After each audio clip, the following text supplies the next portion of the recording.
গল্প সবার উপরে প্রেম। লেখায় হৃদয় চৌধুরী। চান্স পেয়ে বিদ্যুৎ গতিতে মিতুর ঠোঁটের পাশের তিল বরাবর কিসু করলাম, কিন্তু মিতু যে লেডি পুলিশ ইন্সপেক্টর সে কথা কি জানতো? মানে আমাদের নিচের ফ্ল্যাটে মিতুরা এসেছে মাস 2 হলো। সিঁড়ি বেয়ে উঠতে নামতে প্রায় চোখাচোখি হয়। মিতুকে যদি পড়ি বলি তাতেও ভুল হবে না। লোকমুখে পড়ির সৌন্দর্যের যেরকম বর্ণনা শুনি, সেই হিসেবে মিতু কোনো অংশে কম নয়। বেকার থেকে বাসায় রোজ সবার কথা শুনতে হয়, এবার তো কিছু একটা কর। কিছু একটা করার সময় এসে গেছে সেদিন বুঝলাম, যেদিন মিতুকে প্রথম দেখলাম। ভাবলাম মুরব্বিরে কিছু একটা করার এতই যখন প্রেশার দিচ্ছে, তাহলে প্রেম করি। শুরু হলো মিশন প্রেম। মাঝে মধ্যে মিতুকে দেখে চোখ মারি, মিতু চোখ গরম দিয়ে ওভারটেক করে চলে যায়, কেমন যেন পাত্তাই দিতে চায় না। আর দিবেই বা কি, পাত্তা নিজেই মনে হয় ওর মতো সুন্দরীর কাছে পাত্তা না পেয়ে অলরেডি কমায় গিয়ে রিল্যাক্সে আছে। মাঝে মধ্যে মিতুর নাকে নথ দেখা যায়। নথ এমনিতেই মেয়েদের সৌন্দর্য অনেকখানি বৃদ্ধি করে। আর মিতুর নাকে নথ থাকা অবস্থায় মিতুকে দেখে মনে বাসনা জাগে, ভাত পানি বন্ধ করে সারাদিন ওই নাকে চুমু খাই।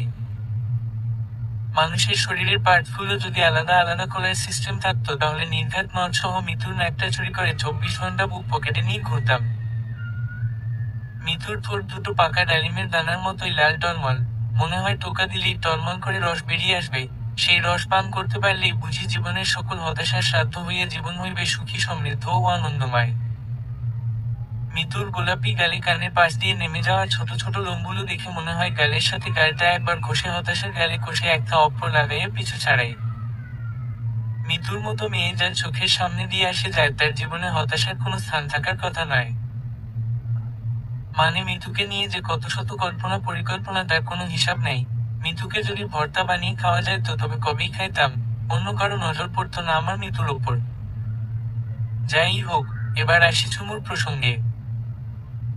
সকালে আমি চরচর করে সিঁড়ি বেয়ে নিচে নামার সময় খেয়াল করলাম মিতু ওর বাবার পেছনে পেছনে সিঁড়ি বেয়ে উপরে উঠে আসে। আমি স্পিড কমিয়ে ধীরে ধীরে নামছি। মিতুর বাবা পাশ কাটিয়ে যাবার সময় তাকে সালাম দিলাম, কারণ উনি বাবার বয়সী। আর মিতু পাশ কাটিয়ে যাবার সময় বিদ্যুৎ বেগে কিসটা দিলাম, কারণ মিতু প্রেমিকার বয়সী। মানে মিতুর এখন প্রেম করার বয়স, লাইনে আনতে পারলে প্রেমিকাই তো হবে। এতই ফার্স্ট মোশনে কিসটা করলাম যে মিতুর কাছে পুরো বিষয়টা ক্লিয়ার হতে কয়েক সেকেন্ড লাগলো। মিতুর মেজাজের মিটার ফুল হয়ে ফেটে যাবার উপক্রম। থমকে দাঁড়িয়ে চোখ বড় বড় করে আমার দিকে জ্বলন্ত দৃষ্টি নিক্ষেপ করে আছে। পরিস্থিতির আবহাওয়া খারাপ দেখে ধীর পায়ে নিচের দিকে নামতে লাগলাম। মিতুকে দাঁড়িয়ে থাকতে দেখে ওর বাবা বলল, কিরে মা, দাঁড়িয়ে রইলি কেন? জলদি আয়, সকালে নাস্তা খাওয়া বাকি, খুব খিদে পেয়েছে। আমি ঘুরে দাঁড়িয়ে বললাম, আঙ্কেল মিতুর খিদে নেই, ওর নাস্তা খেয়ে নিয়েছে গরম গরম। মিতুর বাবা অবাক হয়ে বলল, মানে কখন খেয়েছে? আর তুমি বা জানলে কিভাবে? আমি বললাম, আপনারা তো মর্নিং ওয়াক করে ফিরেছেন তাই না? মিতুর বাবা বলল, হ্যাঁ তাই তো। আমি বললাম, তো হাঁটতে হাঁটতে মিতু পেট ভরে সকালের মণিমুগ্ধকর পরিবেশে হাওয়া খেয়ে নাস্তার কাজ সেরে নিয়েছে। মিতুর বাবা হো হো করে হেসে ফেলে বলল, মজার লোক তো তুমি। আমি মনে মনে বললাম, আপনি বুঝলেন কিন্তু আপনার মেয়ে বুঝলো না, সে বুঝলে বিষয়টা আরো বেশি ভাল লাগতো। মিতু ও মিতুর বাবা চলে গেল। রাতে ফেসবুকে ঘুরঘুর করছি, কাছাকাছি বসবাস করার সুবাদে ফেসবুক ফ্রেন্ড সাজেস্টে মিতুর আইডি দেখে খুশিতে ভিড়নি খাবার অবস্থা, যাহার পর নাই খুশিতে গদগদ হইয়া আনন্দে মনে মনে মার্ক জাকারবার্গের গালে চুমু খেয়ে কৃতজ্ঞতা প্রকাশ করে মিতুর আইডিতে ক্লিক করলাম। মুহূর্তেই মনের কালারফুল আনন্দ ফ্যাকাশে বেদনায় পরিবর্তন হইল। কোটি টাকার চেক হাতে পাবার পরে ব্যাংক বন্ধ শোনার মতোই হৃদয় বিদারক ঘটনা এটা। যাই হোক, মেসেজ করার অপশন তো আছে। মেসেজ লিখলাম, তুমি আমার মোবাইলের স্ক্রিন মিতু, তাই চেয়ে থাকি রাত দিন। তারপর দিলাম পাঠিয়ে। কিছুক্ষণ পরে রিপ্লাইতে 2টার আগের ইমোজি পেয়ে বুঝলাম মিতুর সকালের চুমু খাবার পর সেই রাগ এখনো বহাল তবিয়তে মিতুর মস্তিষ্কে চেপে বসে আছে। থাকে থাকুক, আমার মিশন বিরতিহীন চলবে। আবার লিখলাম, তুমি আমার সেভিং মেশিন মিতু, গালে স্পর্শ করালেই তোমার ঠোঁটে স্পর্শ পাই। রিপ্লাইতে রাগের ইমোজি। আবার লিখলাম, তুমি আমার লিপ জেল মিতু, ঠোঁটে স্পর্শ করালেই তোমার ঠোঁটের স্পর্শ অনুভব করি। আবারও রিপ্লাইতে রাগের ইমোজি। আবার লিখলাম, তুমি আমার খাট মিতু, শুলেই মনে হয় তোমার বুকে ঘুমিয়ে আছি। এবার রিপ্লাইতে ইমোজির সংখ্যা একটা বেড়ে 3টা রাগের ইমোজি। আবার লিখলাম, তুমি আমার ফেসবুক মিতু, তাই তোমার বুকে এত এত গল্প লিখি। এবার রিপ্লাইতে মিতু লিখলো, আপনার মেসেজ দেখে মনে চায় মঙ্গল গ্রহে চলে যাই, দুনিয়ায় থাকার আর ইচ্ছে নেই। আমি লিখলাম, তুমি আমার দুনিয়া, তাই মঙ্গল গ্রহে তুমি পাশে থাকলেই দুনিয়ার ফিল পাবো, আমিও না হয় মঙ্গলে চলে যাব। রিপ্লাইতে মিতু লিখলো, দাঁড়ান সকালে আপনার ব্যবস্থা করব। তারপর আমি যাহা ভাবতেও পারিনি মিতু ফার্স্ট মোশনে তাহা ভেবে আমাকে ব্লক করে দিল। আসলে এ পর্যন্ত কত মেয়ে চোখের সামনে দিয়ে এলো গেল, এভাবে কাউকে এতটা ভালো লাগেনি। কিন্তু মিতুকে প্রথম দেখায় মন সায় দিয়েছিল, প্রথম দেখায় প্রেমে পড়ে যাই, উদ্দেশ্য একটাই, মিতুকে আপন ঘরে পেতে চাই। সকালে কলিং বেল বেজে উঠলো, আম্মা বলল গিয়ে দেখ তো কে এলো। আমি গিয়ে দরজা খুলেই চমকে গেলাম, মিতু দাঁড়িয়ে আছে দরজার সামনে।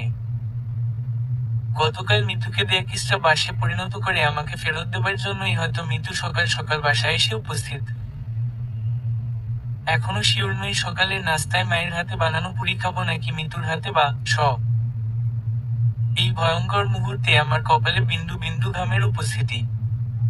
কপালের ঘাম দেখে তাচ্ছিল্যের সুরে মিতু বলল, ভয়ে দেখছি কপাল ভিজে গেছে, একটু পরে আবার প্যান্ট ভিজে না যায়। মিতুর কথা শুনে কিঞ্চিত লজ্জার উদয় হইল মনে।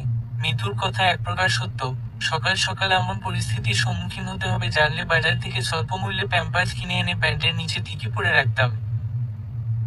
আমাকে ধাক্কা দিয়ে সরিয়ে মিতু ভেতরে প্রবেশ করলো। আমি দরজা বন্ধ করে মিতুর পিছু পিছু গিয়ে আম্মার সামনে দাঁড়ালাম। আম্মা মিতুকে দেখে এমন ভাবে তাকিয়ে আছে, ঠিক যেমন 90 দশকের মুভিতে নায়কের নায়িকা নায়কের বাসায় আসলে নায়কের মা নায়িকার দিকে তাকিয়ে থাকতো। মিতু ভেবাচেকা খেয়ে জলদি করে আম্মাকে সালাম দিয়ে বলল, আন্টি আমি মিতু। আম্মা সেভাবেই মিতুর দিকে তাকিয়ে বেখেয়ালে বলে ফেলল, কিন্তু মিতু আবার বলল, আন্টি আমি মিতু, নিচের ফ্ল্যাটে আমরা এলাম 2 মাস হলো। মানে আপনাদের নিচের ফ্ল্যাটে থাকি? আম্মা সেভাবেই ঘরের মধ্যে বলে ফেলল, পরীর মতো একটা মেয়ে নিচের ফ্ল্যাটে থাকবে কেন? উপরের ফ্ল্যাটে এত স্পেস খালি থাকতে। আম্মা যে অলরেডি কল্পনার জগতে চলে গিয়ে মিতুকে তার পুত্রবধূ বানিয়ে ফেলছে তাতে আমার বিন্দুমাত্র সন্দেহ নেই। আমি অনিচ্ছা সত্ত্বেও জোরে জোরে দুটো বানোয়াট কাশি কাশলাম। কাশির শব্দ আম্মার কানের পর্দায় নক করতেই ডিস্টার্ব ফিল করে কল্পনা আম্মার মস্তিষ্ক ত্যাগ করলো এবং আম্মা বাস্তবে ব্যাক করলো। আম্মা মিতুকে বুকে জড়িয়ে ধরে বলল, মাশা আল্লাহ, কি মিষ্টি মেয়ে তুই। তোকে দেখে অদূরে থাকা উজ্জ্বল ভবিষ্যৎ অ্যাডভান্স দেখে এলাম। আমি বললাম, আম্মা ভবিষ্যৎ ভ্রমণ করতে টাইম মেশিন লাগে, ওই প্রযুক্তি এখনো উদ্ভাবিত হয়নি, গবেষণা চলে কেবল। চোখ গরম দিয়ে আম্মা আমাকে বলল, তুই চুপ কর বল, বেশি টাইম করলে কানের উপরে এমন একটা দিমু যে 12 ঘন্টার চলতি টাইম ফরম্যাট 24 ঘন্টার ফরম্যাটে পরিণত হবে, তারপর 12টার পরে 13টা দেখবি, একটার দেখা পেতে আরো 12 ঘন্টা অপেক্ষা করতে হবে। আম্মুর কথা শুনে মিতুর ঠোঁটে মুহূর্তের জন্য হাসি দৃশ্যমান হয়ে আবার অদৃশ্য হয়ে গেল। মিতু আম্মুকে বলল, তা আন্টি অদূর ভবিষ্যতে গিয়ে কি দেখে এলেন শুনি? আম্মা বলল, ঠিক তোর মতো একটি মেয়ে আমার ছেলে বউ, এবং তোদের মিষ্টি মিষ্টি সন্তান, মানে আমার নাতি নাতনি। আম্মার কথা শুনে লজ্জায় মিতুর গাল লাল হয়ে গেল। এসব শুনে মিতু গিরমি খাবার আগে 1 গ্লাস শরবত এনে খেতে দিলাম। মিতু এবার আম্মাকে বলল, আচ্ছা আন্টি, আপনার ছেলে কি করে? আম্মা বলল, কি আর করবে, সারাদিন বুক আর গ্রামে ঘোরাঘুরি। মিতু বলল, আমি তো প্রায় দেখি সে ঢ্যাং ঢ্যাং করে ঘুরে বেড়ায়, বুক পড়ার সময় কই। আর থাকে তো শহরে, তাহলে গ্রামে ঘোরাঘুরি কিভাবে সম্ভব? আম্মা বলল, আর পাগলি, আমি ফেসবুক আর ইনস্টাগ্রামের কথা বলছি, সারাদিন ফেসবুক এবং ইনস্টাগ্রামে ঘোরাঘুরি করে। আম্মার কথা শুনে মিতুর কোমায় যাবার অবস্থা। মিতুর কোমায় যাবার আগে আম্মা কিচেনে চলে গেল। আমি মিতুকে বললাম, আম্মু কিন্তু মন খোলা এবং মজা করে কথা বলে। আচ্ছা, আমার বানানো শরবত কেমন ছিল মিতু? ভেঙচি কেটে মিতু বলল, কুচু ছিল। আমি বিদ্যুৎ গতিতে মিতুর দুই গাল ধরে মিতুর ঠোঁটে একটা চুমু খেয়ে বললাম, না সবকিছু ঠিক আছে, শুধু চিনির পরিমাণ বেশি মনে হচ্ছে। নাকি এইটা তোমার ঠোঁটের মধু এখনো শিওর না? মিতু ভীষণ অবাক হয়ে বলল, এটা কি হলো? মানে তোমার ঠোঁটে লেগে থাকা শরবত খেয়ে ট্রাই করলাম মিতু, আমার বানানো শরবত কেমন ছিল? ও আচ্ছা, তাই বুঝি? একদম একদম। তুমি ভেবনা তোমার ঠোঁটে চুমু খেয়েছি, আসলে তোমার ঠোঁটে লেগে থাকা শরবত টেস্ট করেছি। খুব জানতে ইচ্ছে হচ্ছিল নিজের বানানো শরবত কেমন ছিল। ও আচ্ছা আচ্ছা, একটু অপেক্ষা করো, তোমার শরবত যদি আমি বের না করছি। এ কি বলো এসব এই শীতে? শরম করে তো। আহা, কি শরম রে? আমার শরবত বের করার কথা বললা তো, তাই শরম পাইছি। মিতু ভ্রু কুঁচকে বলল, পশ্চাতে ডান্ডা চালান দিলে সম্মুখের অস্ত্র নরম হয়ে বস্ত্র ভিজে যাবে। তোমার এবার একটা ব্যবস্থা করতেই হবে। মিতুর শুদ্ধ সংস্কৃত ভাষা শুনে কিছুক্ষণের জন্য মিতুকে রবি ঠাকুরের নিকটাত্মীয় বলে মনে হলো। ডান্ডা ফান্ডা কিসব কয়ে মেয়ে? এত শক্তিশালী বাক্য ছোড়ার উৎস কি? কিন্তু আমি তো আর জানতাম না মিতু লেডি পুলিশ ইন্সপেক্টর। আমি বললাম, কি বলো এসব মিতু? একটা নিরীহ নিষ্পাপ যুবককে এসব বলে ভয় দেখানো কিন্তু এক ধরনের অন্যায়। মিতু রহস্যময়ী হাসি হেসে বলল, টের পাবা সোনামণি, রেডি হও। মিতুর মুখে সোনামণি শুনে নিজেকে দোলনায় দোল খেয়ে ফিরের খাওয়া বাচ্চা ভাবতেই কেমন একটা সিক্রেট শরম ফিল করলাম ইনসাইডে। কথা শেষ করে মিতু চলে গেল। আমি তো চিন্তায় শেষ, কি এমন হেস্তনেস্ত করবে যার জন্য রেডি হতে বলল। একটা চুমু খাবার অপরাধে মিতু যেরকম হয়রানি আর ঘোল খাওয়াচ্ছে তাতে মন থেকে ফিলিংস ঝোলা হয়ে বেরিয়ে যাচ্ছে। হয়রানিতে দানাপানি বন্ধ হবার উপক্রম আমার। সন্ধ্যায় ছাদে এসে দাঁড়িয়ে আছি এক কোণে, নির্জনে, আনমনে, এমন সময় শব্দ পেলাম কলাশের কারো ফোনে। ঘুরে দাঁড়িয়ে দেখি মিতু এবং ওর ছোট বোন ছাদে এসেছে। মিতুর ছোট বোন অর্থী আমাকে দেখে বলল, ভাইয়া আপনি একা একা ছাদে কি করছেন? আমি বললাম, চাঁদ দেখতে উঠেছিলাম অর্থী। ভাইয়া আজ তো আকাশে চাঁদ নেই। অর্থী চাঁদটা আজ আমাদের নিচের ফ্ল্যাটে ছিল এতক্ষণ। এইমাত্র ছাদে এলো। ভাইয়া তুমি মিতু আপুর কথা বলতেছো তাই না? ও কথা বলে না অর্থী, প্রশংসা করলেও তোমার বোন রেগে চাঁদ থেকে সূর্য হয়ে রাগের আগুনে আমার ফিলিংস পুড়িয়ে ফ্রাই করে শোধ তোলার ট্রাই করবে। অর্থী মুখ চেপে খিলখিল করে হাসতে লাগলো। মিতু এসে আমার সামনে দাঁড়িয়ে কড়া মেজাজে বলল, এই যে, আপনার সমস্যা কি? আমি মিতুর চোখে চোখ রেখে বললাম, সমস্যার কি শেষ আছে মিতু? ছোট থেকে বড় হইলাম সে এক সমস্যা, বড় হলাম পরে বেকার থাকা সমস্যা, বেকার থাকলে বিয়ে করার সমস্যা, প্রেম করতে গেলে সমস্যা, মানে সমস্যাই সমস্যা। এখন তুমি বলো কি করিলে, কোথায় গেলে সমস্যার ভাইরাস থেকে নিজেকে বাঁচাতে পারবো? ঠিক আছে বুঝলাম সমস্যার পাটা পুতায় পিষে আপনার জীবন ভর্তা হয়ে গেছে, কিন্তু আমার পিছনে আদা জল খেয়ে লেগেছেন কেন? মিতু, আদা এবং জল দুটোই স্বাস্থ্যের জন্য উপকারী, তাই তো আদা জল খেয়ে লেগেছি। আমার কথা শুনে মিতুর ছোট বোন অর্থী খিলখিল করে হেসে উঠল। মিতু আবার বলল, সবই বুঝলাম, কিন্তু আমার পেছনেই কেন লাগতে হবে? আমার দরকার মিতু, এখন আমি মিতুর পেছনে না লেগে নায়িকা পরিমণির পেছনে লাগবো? মিতুকেই আপনার কেন লাগবে শুনি? মিতু, তুমি মোর জীবনের ভাবনা, হৃদয়ের সুখের দোলা। হইছে হইছে, যেটা জিজ্ঞেস করছি তার উত্তর দিন আগে। মিতু, তুমি আমার না হলে আমার বাচ্চাদের খেয়াল কে রাখবে বলো? বিয়ে করে বাচ্চা উৎপাদন করি চলো। অর্থী আবার মুখ চেপে খিলখিল করে হেসে একটু দূরে সরে গিয়ে ফোন টেপায় মন বসালো। মিতু একেবারে আমার সামনে এসে দাঁড়িয়ে আমার শার্টের কলার ধরে বলল, আপনার অনেক ফাজলামো সহ্য করেছি, এরপর এরকম চেঁচামি করলে ভালো হবে না বলে দিচ্ছি। আমি মিতুর চোখে চোখ রেখে বললাম, ভালোবাসা যদি চেঁচামি হয়, তবে Laili Majnu, Siri Farhad, Romeo Juliet এদের ভালোবাসাও ভালোবাসা নয়, এরকম চেঁচামি। তোমার একটা কথায় আজ শুধু আমি একা নই, অপমানিত হলো ইতিহাসের পাতার সমস্ত প্রেমিক প্রেমিকারা।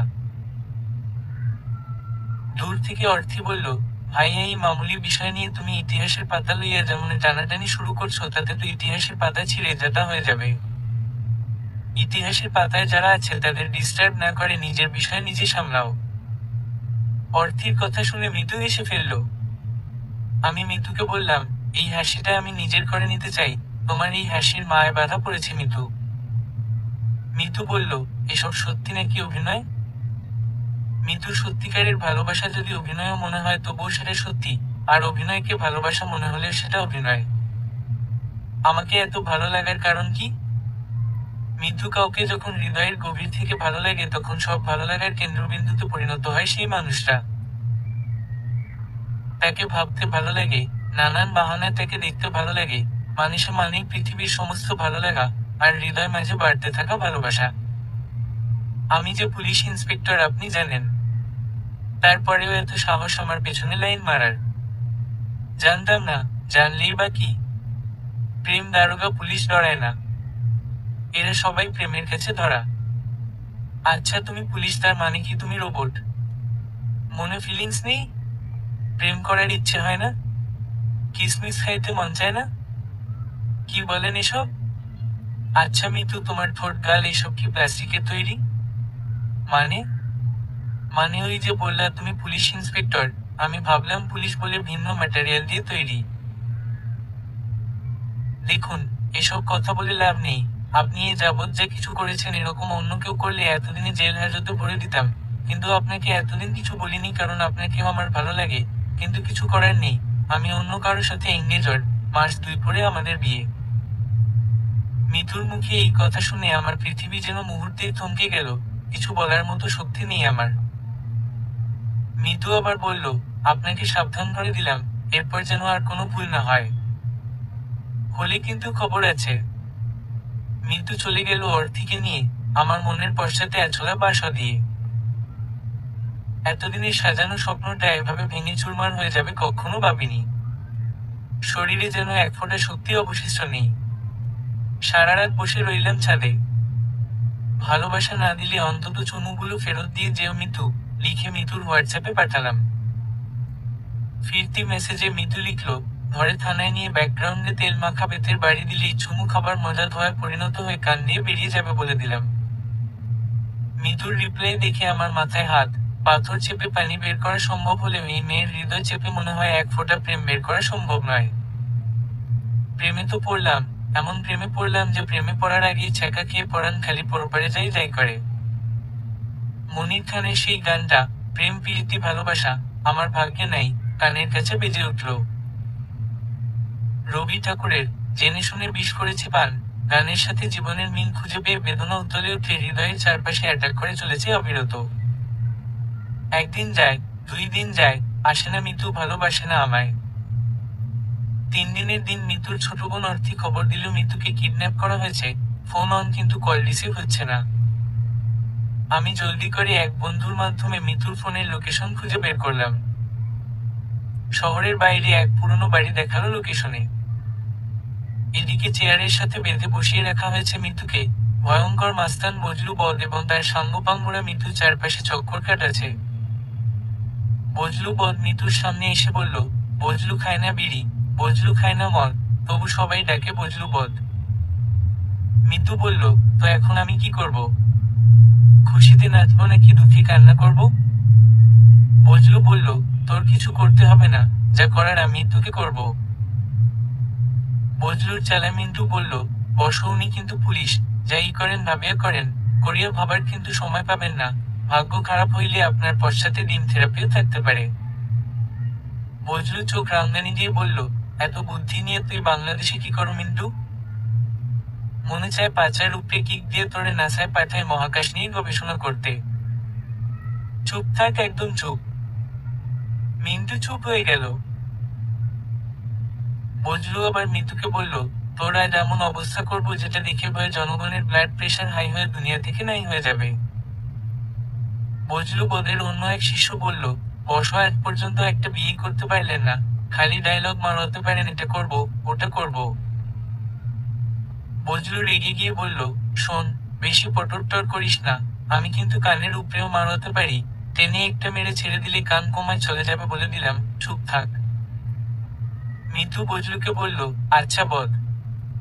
মিতুর কথা শুনে সবাই হো হো করে হেসে উঠল, আবার বজলু চোখ রামদানি দিতেই সবাই চুপ। বজলু মিতুকে বলল, এই যে বদের আগে যে বজলু আছে সেটা বলার জন্য কি আর একজন হায়ার করে আনতে হবে? মিতু বলল, শুধু বদ শব্দটাই তোর সাথে হেব্বি মানায়। বজলু চুলোয় যাক, বদটা থাকুক। বজলু ভ্রু কুঁচকে বলল, বজলু চুলোয় যাক মানে? যেখানে বজলু সেখানে বদ, যেখানে বদ সেখানে বজলু। মিতু বলল, আচ্ছা আচ্ছা, কিন্তু আমাকে এখানে তুলে আনার মানে কি? তোর সাথে আমার কি শত্রুতা? বজলু একটা দীর্ঘশ্বাস ফেলে বলল, তোর কারণে ক্যাটরিনাকে হারিয়ে বজলু এর দেবদাস, তুই তো করলি আমার সর্বনাশ। বজলুর মুখে ক্যাটরিনার কথা শুনে সবাই অবাক। মিন্টু অবাক হয়ে বলল, বসো আপনি আর ক্যাটরিনা। এ তো বানরের গলায় মুক্তার মালার মতো ঘটনা, কেমনি কি? মাথা ঠিক আছে তো? বজলু চোখ রামদানি দিয়ে বলল, ওরে ছাগল, এই ক্যাটরিনা সেই ক্যাটরিনা না, আমার ক্রাশ রিনা। ক্যাট মানে বিড়াল খুব ভালোবাসতো, তাই ভালোবেসে তাকে আমি ক্যাটরিনা বলে ডাকতাম। যেদিন রিনার সামনে ভালোবাসার প্রস্তাব লইয়া উপস্থিত হইলাম, সেই দিনই মিতু ম্যাডাম ছাগল চুরির অপরাধে হ্যান্ডকাফ লইয়া উপস্থিত হইল। মানে দুদিন আগে ছাগল চুরি করছিলাম বন্ধুদের সাথে পিকনিক করার জন্য। যাই হোক, রিনা এই ঘটনা শোনার সাথে সাথে বলল, একটা ছাগল চোর হবে আমার জীবন সঙ্গী, এর চেয়ে মরে যাওয়া অনেক ভালো। তারপর রিনা চলে গেল চিরতরে। সেই ঘটনার পরে থেকে বজলু তার নামের শেষে বদ জুড়ে দিয়ে ভয়ঙ্কর মাস্তান। সবাই এখন বজলু বদের নাম শুনলেই ইস্যু করে দেয়। মিন্টু হেসে ফেলে বলল, বসো, বিষয়টা বেদনার। বজলু চোখ রামদানি দিয়ে বলল, তয় হাসু ক্যা, এই কেমন বেদনা আবার?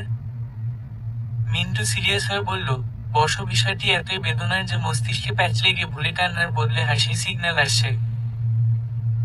বজলু মেজাজ গরম করে মিতুকে বলল, আজ তোর সাথে এমন হেস্তনেস্ত করব, এমন দুষ্টুমি করব যা দেখে তুই অনুভব করতে পারবি স্বপ্ন ভাঙার যন্ত্রণা কাকে বলে। হেস্তনেস্ত করার পরে তোকে কেটে টুকরো করে বস্তা ভরে বালি চাপা দিয়ে দেব। বজলুর আর এক শিষ্য বিরক্ত হয়ে বলল, বর্ষ শুরু থেকেই শুধু এটা করব ওটা করব ডায়লগ না মেরে শুরুতেই কিছু করে ফেললে এতক্ষণে এক সন্তানের বাপ হয়ে যাইতেন নিশ্চিত। সেই শিষ্যের কান ধরে টেনে এনে বজলু বলল, তোর যখন এতই তাড়া, তুই কর তাইলে হারাম জাদা। শিষ্য চুপ করে পেছনে চেপে গেল। বজলু খারাপ উদ্দেশ্যে মিতুর বুকের দিকে হাত বাড়াতেই আমি আড়াল থেকে দৌড়ে বেরিয়ে সামনে এসে বজলুকে বললাম, ভাই বজলু বল, তোর যা মনে চায় আমাকে কর, মিতুকে ছেড়ে দে প্লিজ। বজলু অবাক হয়ে আমার দিকে তাকিয়ে বলল, তোরে আবার কি করমু? তুইও যা আমিও তাই, যা করার এই পুলিশ ম্যাডামকে করব। প্রাণে বাঁচতে চাইলে চুপচাপ কেটে পড়। মিতু অবাক হয়ে আমাকে বলল, তুমি এখানে? আমি বললাম, মিতু, আমার ভালোবাসার মানুষটা আমার হোক বা না হোক, আমার ভালোবাসা রক্ষা করার দায়িত্ব তো আমারই। তোমাকে আমি পাবো না ভেবে তোমার বিপদে যদি পাশে না থাকি, তবে ভালোবাসলাম কি? তোমার জন্য জীবন দিলে যাক, অন্তত ভালোবাসা তো সার্থক হবে। বজলু বলল, ভালোবাসা পরে হবে, আগে এই পুলিশ ম্যাডামের সাথে আমার বাসর হবে সবার সামনে। বজলুর সাঙ্গপাঙ্গরা এসে আমাকে বেঁধে ফেলল। মিতু তো ট্রেনিং প্রাপ্ত, বাঁধন কখন খুলে ঢিলা করে রেখেছে কেউ টেরও পায়নি। বজলু মিতুর সামনে ঝুঁকে পড়ে বলল, এবার হবে খেলা। মিতু বলল, আচ্ছা বজলু, আমার কারণে তোর স্বপ্ন ভাঙলো তাই তো? আচ্ছা বল তো স্বপ্ন কোথায় থাকে? বজলু বলল, কোথায় আবার? বুকে, চোখে। মিতু বলল, তোর বুক চোখ স্পর্শ না করে তোর স্বপ্ন কিভাবে ঝাপসা করি দেখ। কথা শেষ করেই মিতু উঠে দাঁড়িয়ে ধরাম করে বজলুর দুই পায়ের মাঝখানে একটা কি কমে পাউন্ডে দিতেই প্যান্টের চেনো বরাবর চেপে ধরে বাজলু মাটিতে লুটিয়ে পড়ল। বজলুর চোখে সর্ষে ফুল ও জোনাকি পোকার আলো দৃশ্যমান হলো। পৃথিবীটা এখন বজলুর কাছে ঝাপসা। মিতু বলল, কি এবার তোর বিয়ে করার স্বপ্ন, বাবা হবার স্বপ্ন ঝাপসা হলো তো? এবার বুঝলি তো স্বপ্ন শুধু বুকে চোখে নয়, ডাউন সাইডেও থাকে। বজলু কাতর কণ্ঠে বলল, ডেঞ্জার স্পটে আঘাত করে স্বপ্নে ব্যাঘাত ঘটানো কি খুবই জরুরি ছিল? তারপর বজলু বেহুশ। পুলিশ ফোর্স এসে চারদিক থেকে ঘিরে ফেলল। বজলু ও তার সাঙ্গপাঙ্গরা আত্মসমর্পণ করল। সন্ধ্যায় আমি ছাদে দাঁড়িয়ে আছি চুপচাপ। পেছনে থেকে মিতু এসে বলল, এত ভালোবাসো আমায়? অথচ আমি একবার এঙ্গেজমেন্টের কথা বলায় চুপ হয়ে গিয়েছিলে সত্যতা যাচাই বাছাই না করে, খোঁজ খবর না নিয়ে। আমি বললাম, মিতু তোমাকে আমি ভালোবাসি, আর ভালোবাসা মানেই বিশ্বাস, তাই তোমার কথা আমি বিশ্বাস করে নিজেকে দমিয়ে রেখেছিলাম। মিতু মিষ্টি হেসে বলল, সত্য অনুসন্ধান না করার অপরাধে তোমার শাস্তি হওয়া উচিত। আমি বললাম, সমস্যা নেই, তোমার জন্য আমি সবকিছু মাথা পেতে নিতে প্রস্তুত। মিতু সামনে এসে আমার মুখোমুখি দাঁড়িয়ে জড়িয়ে ধরে আমার ঠোঁট চুমু খেয়ে বলল, শুরু থেকেই তোমাকে আমার খুব পছন্দ, তাই তো তোমার পাগলামিগুলোকে প্রশ্রয় দিয়েছি। সব মেয়েই চায় তার জীবনে এমন কেউ আসুক যে তোমার মতোই হৃদয় উজাড় করে ভালোবাসবে। আমি তোমাকে হারাতে চাই না, তাই প্রেম করে আগে বিয়ে করে ফেলি চলো। বিয়ের পরে তোমাকে স্পেশাল রিমান্ডে নিয়ে শাস্তির আওতায় আনা হবে। আমি মিতুকে পায়জাকোলা করে কোলে তুলে বললাম, এই শীতেই সেই স্পেশাল রিমান্ডে যেতে চাই, জলদি কিছু করতে হবে। কাবাব মেয়ে হাড্ডি হয়ে মিতুর ছোট বোন অর্থে এসে বলল, স্পেশাল রিমান্ডে পড়ে আগে যে যার বাসায় গিয়ে মুরব্বীদের রাজি করে বিবাহের ব্যবস্থা করেন। আম্মুর তো এমনিতেই মিতুকে পছন্দ, দুই পরিবারের সম্মতিতে আমাদের বিয়ে হলো।